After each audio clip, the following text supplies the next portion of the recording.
سورہ قاف آیت نمبر 36 واللسم رکو شپگشتم سپارہ صفحہ نمبر 58.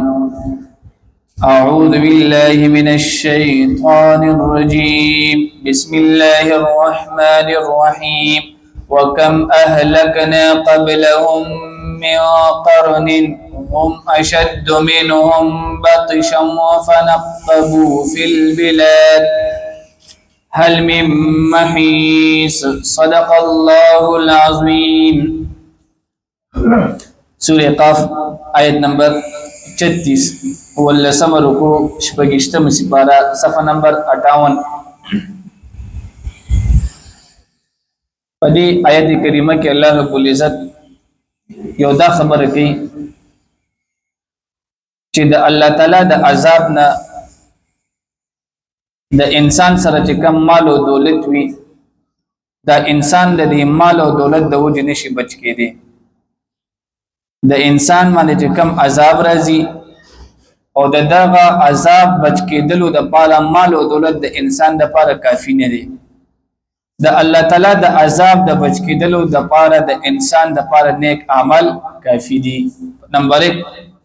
آیت نمبر 36 کې یو دا خبره ذکر کیږي وکم اهلکنا قبلهم او سمر مونږه هلاک کړل دوی نړوان دي مې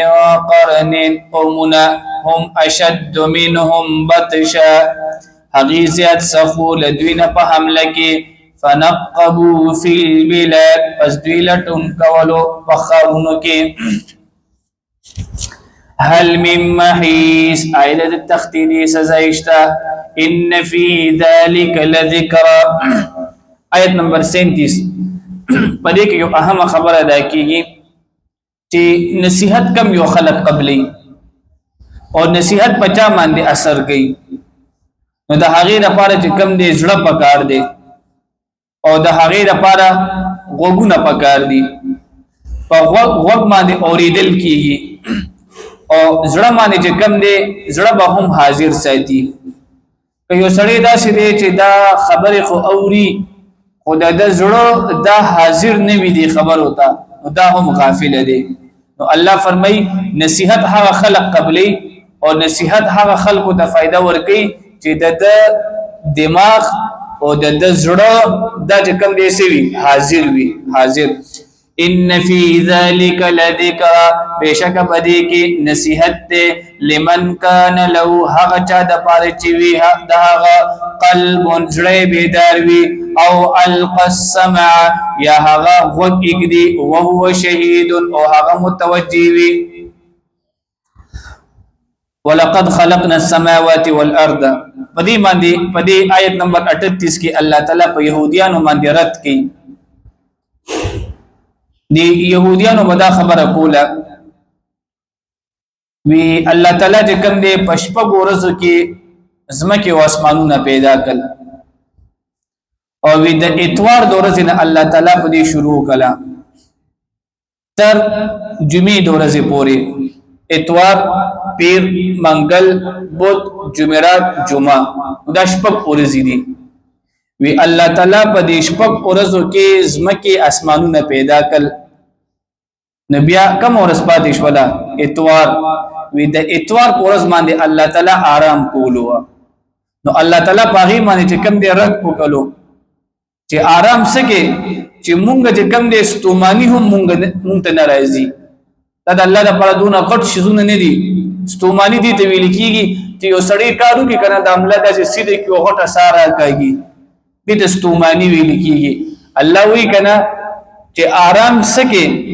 چې مونږ له کم دې استومانی قدر هم نه د ملو شوی. نو دلته په دې آیت نمبر 37 کې 38 کې په دې يهود باندې رد دي ولقد خلقنا السماوات والارض او بشک مونږ پیدا کړل اسمانونه او زمکا وما بينهما او سجد دې دوانو په مینس کې دي په 6 ایام پسورزو کې پشپغو ورځو کې اوس الله وی وما مسنا او ندی رسیدلی مونږ ته من لغوب سستومانی مونږ ته نه رسیدلی. نبی صلی الله علیه وسلم ته تسلی ده آیت نمبر 39 کې 40 کې تسلی د دې خبرې ده د الله پیغمبره تدید لپاره صرف دعوت او تبلیغ کوا او د قران مجید درس وته کوا او کدی مسلمانیږي هم او دی مسلمانیږي ایمان نه وروړي لہذا دا پتا باندې لازم نه دي ستا ډیوټي دا ده چې دی له صرف خپل میشن دی ته مخې ته رسوا او بیا الله رب العزت فرمای نبی له صلوات و سلام ته چې منځونو طرف ته ترغیب ورکړي پاغه کې کوم دي خصوصي تور سره قبل طلوع الشمس د دینه مراد د سحر او د مازیګری منځ دی الله پیغمبر د سحر د مازیګری منځ دا ادا کوا نو دای زکه خصوصي تور سره یاد کړ ما تاسو ته ویل چې په دې کې فرشتي بدليږي سحرم فرشتي بدليږي مازیګرم فرشتي بدليږي او دغه شان دی ومن الليل او دا لیل نه مراد کوم دی د ماخام او د ماسختن منځ دی چې د دې هم خیال ساته او ادبار السجود د دې نه بعض علماء د لیکلي دي چې د ماخام د منځ نه پس 2 رکعات نفل د دې اهتمام کوا او یا ځنې علماء د لیکلي دي او ادبار السجود د هر منځ نه پس کم دی 33 مرتبه سبحان الله 33 مرتبه الحمدلله 33 مرتبه الله اکبر د دې کم دی وی خیال ساته نو دا بیا ساتو چې نبی له صلوات و سلام نه چرته مونږ نه دی پاتې شوی خدا چې کم دی تعلیم د چاته دی د امت ته دی دې کې الله تعالی دغه نبی له صلوات و سلام له تسلی ورکي او دویمه خبره داوته کوي چې د دې منځونو خیال ساته فصبر بس نبی له صلوات و سلام ته صبر کوا علی ما یقولون فهغه چې دی وای وسبح بحمد ربک او پاکي بیان کوا کړه په تعریف د خپل رب سره قبل طلوع الشمس د نور تراختلو نړوان دي وقبل الغروب او د نور لپاره وتلو نړوان دي ومن الليل او د شپې په ځنی وختونو کې فسبح پس نبی له صلوات و سلام ته الله تعالی پاکي بیانوا واتبار السجود او لسجدين پس هم پاکي بیانوا سجدي اوشوي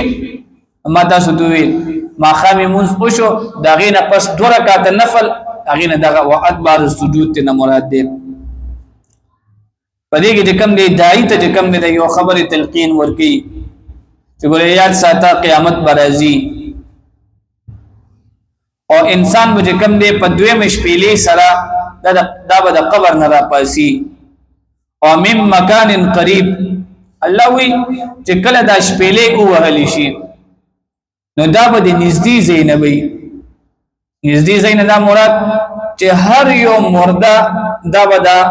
आवाज د شپېلې داسې اوري لکه سړی و چې دا بالکل ما سره جوخ د شپېلې چا اوالو د هغه طرف ته اشاره ده واستمع او ورا يوم ينادي المنادي فكم ورځ بچي आवाज وکړي आवाज کوونکې من مکان قریب لزید نزدینا يوم يسمعون فكم ورځ بچي دوی به اوري الصيحه زوردار جگہ بالحق په حق سره نو دینه مراد دوی مشپېلې ده زګه ذالک یوم الخروج هم دا ورځ به دوباره دا وتلو ان نحن نحيي بشک مونږ ژوند کوو ونميت عمر کوو والينا المصير او زمون طرف ته واپس راتللی يوم تشقق الارض فكمورز بچ اوچ ازمکا عنهم د دوی د پاسنه سراعا پتوندې سره ذلك حشر علينا يسير دا جمع کول دي په مونږ باندې ډېر زیات آسان نحن اعلم مونږ پوهیږو بما پاغ سمان دی یقولون چدوی وی وما انت علیہم بجبار او نئی نبی علیہ السلام تا پدوی مان دی زبردستی کون کے فذکر پس نبی علیہ السلام نصیحت اکڑا بالقرآن پا قرآن سرا ماشاءاللہ دا اللہ پاک دیزنا یو دا خبر ہے کئی چې نصیحت د قرآن سره کوا نصیحت فذکر بالقرآن نصیحت د سره کوا د قران سره